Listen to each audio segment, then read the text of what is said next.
right, welcome everybody to the Grind Life podcast. This is Don Martin, and today I have a very special guest with me. To my right is Mr. Lance Bachman. He is the CEO and founder of One SEO, one of the best and the largest digital marketing agencies in America.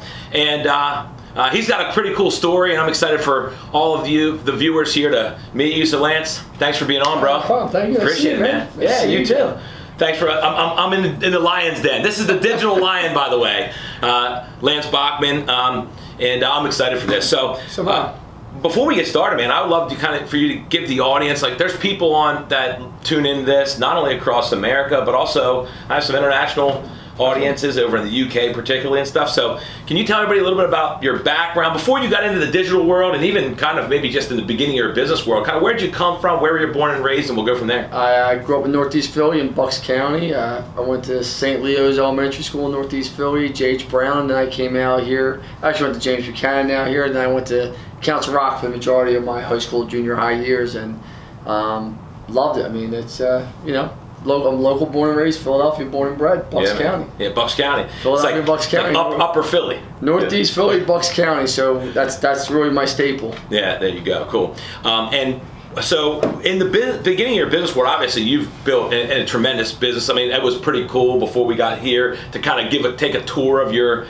facilities here with your IT company and your SEO company. That's all here in this beautiful space. I mean, you guys did a great job just from an environment standpoint. It's a great place, and it's really inspiring to see some of the things you guys did here. So pretty cool. Before this happened, how did you where did your business world begin? Obviously, if we can go back a little bit, obviously you mentioned something earlier before we started here, how, like, where you started off in life. Would you mind elaborating on that? Yeah, I mean, you know, I come from a broken home. I mean, I think everybody knows, I guess your viewers wouldn't, but most people that know me know my story is me and my brothers and sisters, we lived in orphanages, group homes, foster care systems. My mom came back and got us, incredible woman. I mean, 9 kids of her own. My dad wanted to have 5 more, so 1 of 14. My mom really did the best she could, because back then, in the late 60s, early 70s, you know, women, you know, didn't work as much. My mom had to pull things together. The state took us away multiple times. My mom always came back, got us.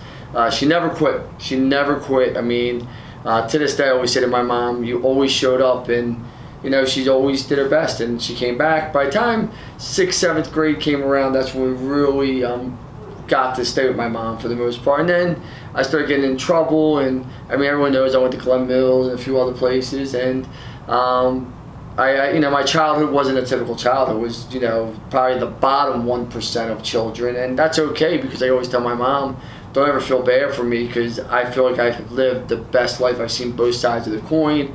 I've seen everything, and I'm very appreciative for what I have. It's a very different aspect of what most people go through, but I have no regrets. You know, I think one of the most incredible things about that part of your story is when people go through, you know, challenging times, particularly young in life, early in life, they get a chance to appreciate when things really come together, and you get to create some success in your life. You know, you love it more, you hold it more, you respect it more. I don't even look, like, you know, I know people say to me all the time, Lance, you're successful, you're successful. Listen, I'm not crazy. Like, I understand compared to the average human being walking down the street. Business-wise, you might consider me successful, but I don't even think I even began that success, like even touch success. Sure. And I just love what I do. Yeah. Like, I love digital marketing, I love businesses, I own other businesses outside of this. I really wouldn't consider myself a businessman. Like, most people would say, oh, you're a businessman, you're a businessman. I think I understand marketing very well. I love digital. I think truly, not being arrogant, I'm the best digital marketer in the country with just all-around knowledge. And not saying I'm an expert in every single field, you know, but I'm an expert in digital marketing. And I just think there's a big difference when you know how to market companies, and then you bring the right teams into the systems process. As you know, I don't run my company on a day-to-day. Right. My sister does, Joe Lynch, she's my CFO. CJ runs the day-to-day operations, Bill. So I'm on the product side heavily. So, I mean, it's different. I love what I do, and I think if you love what you do, I mean, shit, if you're good at what you do, you're going to wind up loving what you do. That's right. Right? I mean, I always say to people, like, I love wrestling. I love wrestling. I just wasn't good at wrestling. Like, I was okay at wrestling, right? Like, I was okay. I love soccer. I was okay at soccer. I couldn't make money at those sports, so I can make money at digital marketing. Right. Right. I love that, man. That's really cool. So you grew up, learned to kind of grow along the process and appreciate what was going on, and then when you started into your working life, where did that begin? Where did your working life start? You know, my working life is, I started at a locksmith company, and it's called Interstate Locksmith. All-Star Locksmith is still around today. Dave Braun built a nice company. He was an entrepreneur. He hired me. I was there for about 3 years. At 21, a guy by the name of Jeff Cartwright. I interviewed at Donnelly Directory multiple times, and they turned me down 3 times. And I waited for Jeff Cartwright. He was the GM out in Ballkill, and I just said to him, I said, if you hire me, there's no one that's going to outwork me. I promise you that. No one's going to outwork me. Like, I want a shot. All I needed was someone to give me a shot. And Jeff Cartwright gave me my shot, and I fell in love with advertising. Yeah, that's pretty cool. So with that process, so where did you evolve from there? So locksmith. Locksmith, I liked the job. Yeah. You know, I wanted to work at Donnelly Directory just because, and it was the lowest paying salary of the job offers I had. I think maybe it was they turned me down 3 times. I did know their training program was one of the best training programs around. They were owned by Dun & Bradstreet at the time. And I just wanted to get in there. And when he hired me, the internet came out. I was young, so I started doing their intranet for him. Verizon pulled me away to help start superpages.com. I led the country in that and helped build that. Then yellowpages.com came and pulled me, AT&T, to build their premise division. I was actually the first employee. That premise division grew to $159 million, 900 employees that worked underneath me at AT&T. So, I mean, and then I came and started one SEO after that. There you go. Well, what's cool about that, and I want to point some out for the viewers, because I think what's really unique of what you said that really stands out to me is this. You said it might be because they turned you down 3 times with Donnelly, right? Yes. And what I've found as common denominators with people that built that either have become really successful or they're on the way to success, whatever, is challenges like that actually almost make them work harder. Is that what happened for you? I mean, was it something that was like, it was like almost like a chip on your shoulder a little bit just because you wanted to make it, or where'd that come from? I still got a chip on my shoulder, I think. You know, I mean, I think the only people that's ever believed in me in my life is like my mom, my sisters, my brothers. I mean, my wife now. I mean, you know, now obviously my staff does, my clients do, but I still play every day that no one believes. You know, people told me I was mentally handicapped. I was special ed all through school. You know, I was in, you know, literally, I mean, this is how crazy it was. When I went to school, I was in a basement where they put you in a room in Holland Junior High with 5 other kids. And I had the greatest teachers, Spearing and Freeman there, but just your self-esteem goes in the shitter. Right. And you're like, I'm different than everyone else. I'm mentally handicapped. And other kids might, I was tough, thank God. My brother Fred was tough as crap, nails, I mean, and he never let anything happen to me or other brothers. But, you know, people start calling you mentally retarded and all these other, just nasty. So my self-esteem probably going through high school and junior high was an all-time low. And most people were like, well, you're so confident now. Well, that grew. That didn't just happen. People probably thought I was confident then, but I was very insecure just to what I went through. But, you know, it's all good, you know. I mean, so I still play. You know me. My personality's never really changed. And I do play business, everything I do, aggressively and with a chip on my shoulder. I just do still. Because I think people want to see you fail. People want to see you have success, but not too much success. Yeah. A lot of times people have to look in the mirror if they don't have at the level of success they want, so they're kind of like hoping to keep people kind of held back subconsciously. Maybe not out in person, maybe not in public, they might not say it to you, but sometimes I think you're right. But the one thing is good too is some of the most successful people too, they're rooting for you at the exact same time, I think. The one thing I notice is everyone's successful. Everyone that's truly, truly successful wants everyone else to be successful. Like, I want people to be successful. Agreed. Everyone I meet, you know, people that you ask me to come on this show, I was like, I'm on. You know what I mean? If you're local to Philadelphia and you're a good person and you reach out to me, almost 90% of the time I want to do your ass. Other parts of the country, it's hard. There's only so much time in the day, right? But, you know, I look at it this way is, I want you to be successful. I want you to make money because successful people hang out with successful people, and it just makes life a lot easier. I hope everyone gets their lion's share of everything they want out of life. I love it, dude. That's awesome. So from you obviously you had some. You talked about a lot of the different successes that happened through your career, and then you started One SEO. And how long has One SEO been running for now? 12 years this April. Awesome, dude. I didn't realize it was that long. 12 years this April. Good, yeah. And what's really neat, a lot of people aren't aware, and I'll throw it out there, is there's a lot of digital agencies out there, little tiny ones, big ones, and I know you guys do a lot of the back end work for a lot of those companies too. We do. So they white label our product. Right. So most of the agencies, especially agencies around here, New York to DC, most of those agencies, PR firms, design shops, we actually do the digital marketing for them. That's cool. Yeah. So. And from a business development standpoint, that's powerful, man, because that just means, I mean, listen, it's a time-tested, if people are using your platform, obviously. Listen, we're very lucky. We have great employees. We have very intelligent people here.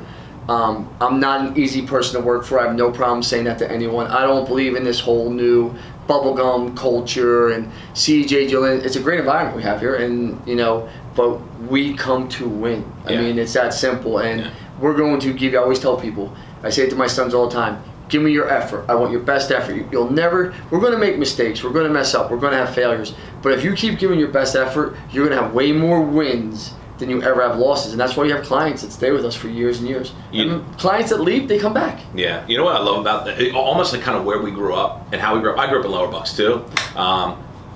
Tough, financially struggling situation. Luckily, I had both parents, and that from a family standpoint, it was good. But from a financial standpoint, it was rough. And I think one of the neatest things about where we're from, Bucks County, Northeast Philly, is that when someone goes through what they go through, a lot of times some tenacity comes with that, man. And I love, because I'm the same way as you, man. People that work with me know I'm not going to sugarcoat stuff. I build networks all over the world. I build networks of real estate. I build networks of people, and I build networks, product networks where we can distribute different products. And I'm the same way like you, dude. I think that's why I like you, and I want to win, bro. And I'll do anything it takes. Like, you can't beat somebody that won't quit, and you seem like the same exact way, so it's pretty cool. We left the office here last night at 9 o'clock, and all these guys were back to the door here at 8 o'clock this morning. Right. And that's just the mentality they have, and not one person complains doing it. Yeah. And not that they work that way every day, because there's a lot of perks here. They get the guys and girls that work here and put the time in, they get pretty much carte blanche to do what they want and have their work-life balance to what they see fit. So that means going away for a week straight. Go away. I don't care. We won't use it against your vacation day, because I'm not going to manage you as long as you have that attitude. I want to win. I'll do whatever it takes. And I'm very lucky, and I mean this. I would take my employees up against anyone else's employees, and we're going to kick your ass. Yeah. We got very great employees here. That's awesome. So Lance, another question I have for you, I think is a really important testament for what happens in the world. So total since you started, you also have an IT company, correct? Yeah, Shock IT. I own that also with my partner Scott on that side of the company. Got it. Okay, cool. Yeah. So did that company start at the same time? No, so Scott's company was around for about 20 years. Him and his father had about 3 employees. We became partners 3 years ago. We've grown that company from 3 employees to 56 employees, and we'll do north of $10 million this year. Awesome. The company. So me and Scott linked up. I told him my vision. He's a good guy, great guy, probably the smartest IT guy you'll ever meet. And I said, I promise you, I'll scale this company, and we'll scale it fast, because when you're that smart, and he's one of the brightest IT people you ever meet and one of the nicest people, and you have such a great product and such a great service, you're crazy not to scale it. And him and his wife bought in, and we're great friends today, great partners, and it's worked out.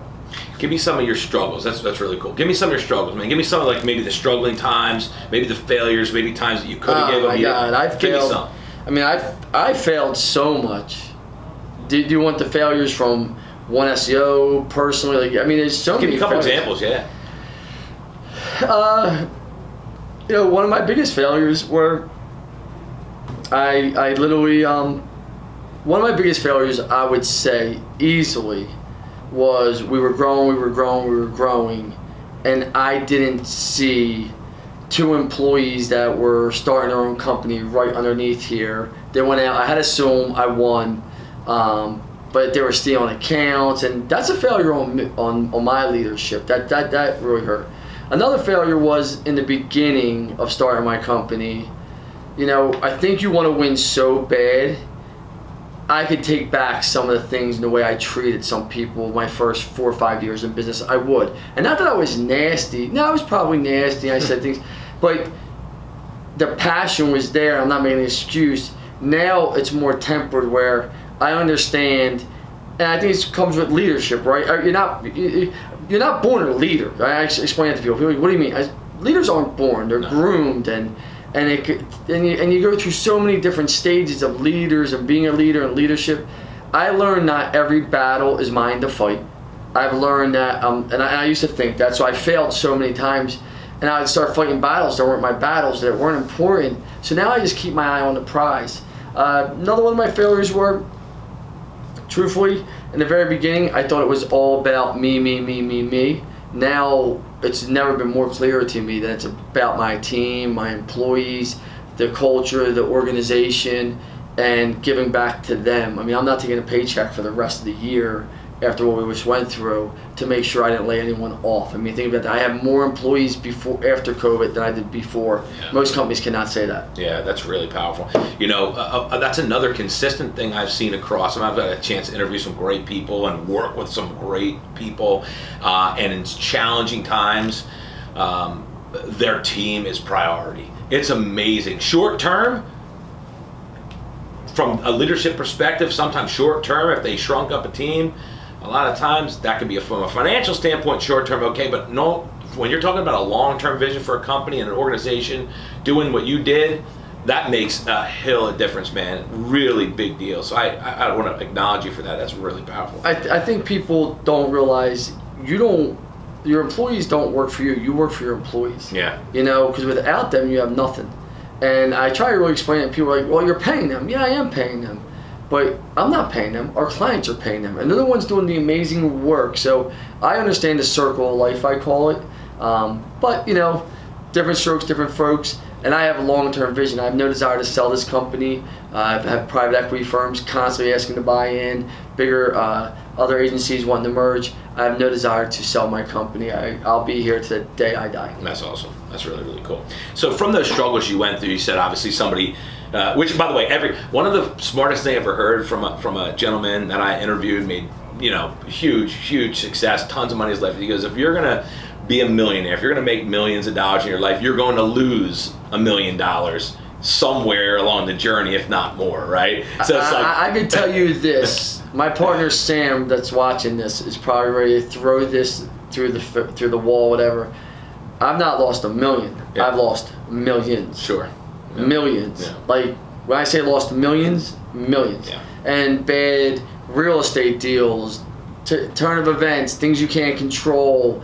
I mean, we had one of our buildings paid off, and next thing you know, it comes out, it's a structure, had to be condemned. The insurance wouldn't cover it. I mean, right at Franklin Jefferson, so now we're rebuilding. So the failures and the money you lose, but once again, scared money doesn't make money, and if you don't take risk, you can't gain everything. And I just believe that. You know, my brother Fred once said something to me when we were younger, and I'll never forget it. He said, you live by the sword, Lance, you're going to die by the sword. And I said, I have no problem with that. Yeah, yeah, that's really cool. You know, a lot of times, the struggles are what differentiate, how people handle the struggles are what differentiates the people who just kind of playing off in a mediocrity and let it beat them. But other people, it's kind of like cliche to say, but it's like knock down 7 times, get up 8. Yeah, I mean, it's easy to, listen, you're going to get beat up, you're going to take losses, but it's about your attitude. Like, yeah. But then again, I don't need much. Like, the happiest times in my life is just being, like, when I was younger, me, my brothers, my friends, eating Taco Bell, drinking sodas. Yeah. I can remember $1 pint nights at Wade's Irish Pub, and I was happy. So, like, I don't need much, you know. Yeah. I'm not, like, listen, I like nice things in life, but my wife's kind of like a hippie, right? Like, I hate to use the word hippie because that's sometimes, but my wife doesn't need much. And, you know, my wife on our second date, our second date, and I just thought it was like outrageous, it was raining out, and she said, let's go for a Jeep ride. And she literally, she was blasting her music when she was driving her Jeep. I'll never forget it. And I was like, all right, I never had this type of date in my life. I wind up marrying her now. And I actually thought it was weird. Yeah. But like, you don't need a lot to enjoy the good things in life, and maybe I just know that as long as my family's healthy and I got a good foundation, and know what, you know, I think I still hang out with the same people. I grew up with a lot of them. They're my circle. I've never changed really too much. I have new friends and good friends and successful friends, but I still hang out with some of the old ones, not the bad ones that are going to get you in trouble. Yeah. I wouldn't suggest that to anyone. But you don't need much in life to be happy. Yeah, I agree. So one of the common denominators that I found, and I think this is a huge differentiator too between people that just are constantly growing and on the grow and grinding. I saw a post you made the other night. It was like 11:30 or so. I'm still grinding, baby. It was, and you said, and I love the word grind. I mean, obviously we named this podcast show Grind Life, but it's with Y's instead of I. So GRYNDLYFE, because I wholeheartedly believe, unanimously across the board, people can live their life with two different ways. And I spell it differently depending on who I'm talking to. People live their life with an I, they're just getting along, they're just getting by life, right? But people that have a passion or a purpose or a why, I spell that, they live life with a Y. And if they have a why in their life, their grind is not with an I either. They pour that why into their grind. It's not hard to work long hours and go all in. What's your why? Let's start. What was your original why? I didn't want to be poor. I didn't want to be poor. Yeah. I hated being poor. I saw my mom. I see my I remember, you know, being at Milton Hershey School with my brothers. And so you went to Milton Hershey as well, and Glen Mills. You name a foster care and orphanage group home, me and my brothers seen it. Interesting. So you name it, we've seen it. Right.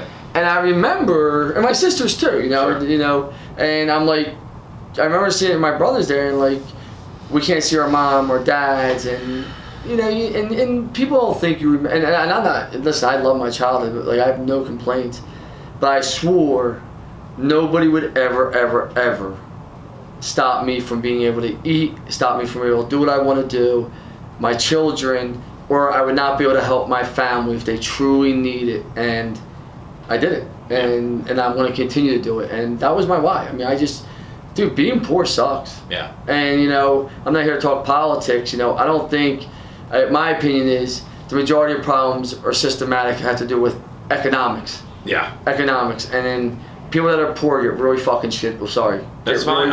It's all good. People that are poor really get shit on, and they don't get a fair shake. And my other why is I help youth children that have been in trouble, that had the life of me, and I don't post half the stuff I do, and no one will ever know, and I don't care, and I don't do it for a thank you, and that's where a lot of people mess up. They want the thank you. Right. It should be, if you change one person's life, one kid's life you change, was worth the life that you lived. Yeah. And I truly believe that. I live that because I've had people change my life. My mom, my brothers, my sisters, all the people that were supposed to be part of that core support group, but I had outside influences too that really cared.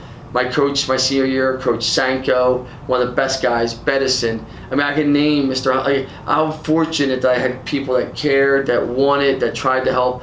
Dave Braun, the locksmith guy, tried to help me. I've had so many people along the way that really took and tried to help me. So, yeah, I mean, that's my why. I'll never be poor. Yeah. It's not going to happen. And you always want to be able to help people. You know, so obviously, and going out and assisting other people,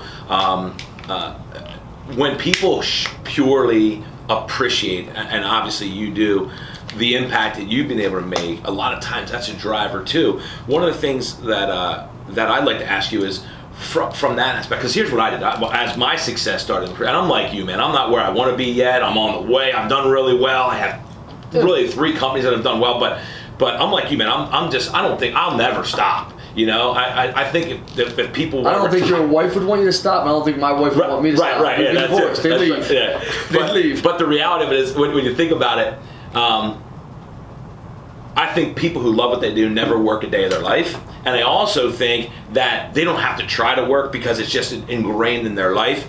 But they also have an innate want or desire to help other people, which you mentioned. I mean, I started a nonprofit organization for that purpose because I want people to experience. I'm a big outdoor enthusiast. You can see like the fish hook on my wrist, and you know, I have a massive appreciation for our veterans. You know, and I always wanted to give back to the veterans. My grandfathers were both veterans and things. But I also have a massive a call to not only help veterans that are injured, wounded, or disabled, and their kids experience life like outdoor fishing and hunting and camping and those type of things, but also inner city kids from the urban community that have never had a chance to do those things, and a lot of times they fall in the class where they struggle. What are some of the things that you do now to give back and to help? Because I know you do. I mean, the only thing I really do to give back is for children. Yeah. Truthfully, most of the children I help have been victim of child abuse, sex abuse, domestic violence, or they've been in trouble. Yeah. I get hit up all the time for all these different causes. I Sure. tell people, your fight can't be my fight. Right. Right? Your why cannot be my why. Yeah. And you might look down on that, and I say to people, you can only go fight so many battles, you're going to lose the war. Yeah. And my battle, my war is to help young children that might not have fathers or mothers that beat the streets. I'm very heavily involved with that with James Mang, and he'll tell you I'm, very heavily involved with that.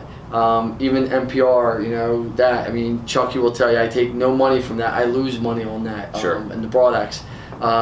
Laurel House, we're involved with them. There's a lot of programs for kids that have been abused that we help out with, monetarily wise.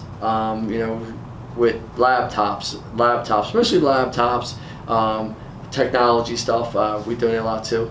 But that's my why, is to help children. I love it. That's Yeah. And I can't, and people try to get involved in cancer or vets or politics or whatever it may be. And I was like, that's not my fight, and that's not. And I'm not saying it's wrong or right. It's just not my fight. Right. That's not my fight. I got a lot going on. I'm gonna pick you pick your fight. I'm gonna pick my fight. Love it.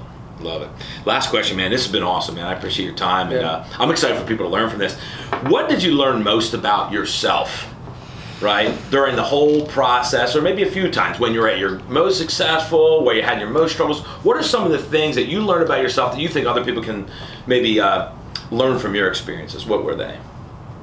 I learned how to overcome insecurity, which I think is one of the hardest things to do. Growing up as an insecure, I talked with a slur.